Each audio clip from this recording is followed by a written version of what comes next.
Hello everybody, welcome back. Today as well we have got you another video. In this video I'll show you how we can request money with Zelle on M&T Bank. But before that, please do make sure to like our video, subscribe our channel, and yes, without any further delay, let's start. So for that, all you gotta do is simply open up your M&T mobile banking app on your phone and tap on this three horizontal line on top right. And from over here, simply from the menu options, tap on this option of send money with Zelle as highlighted. Now you will receive two options, which is simply send and request. All you gotta do is tap on this option of request.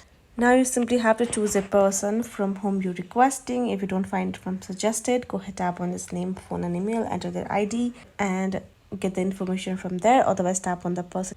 Then in this section, go ahead, enter the amount and tap on this checking icon, drop down icon to choose an account. Once you enter the amount successfully, tap on this option of review.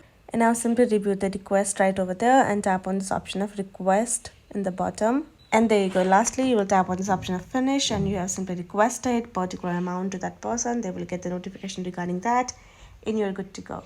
So that is how you can request. Hope this video was helpful to y'all. Thank you so much for watching, and yes, I'll see you guys in the next video.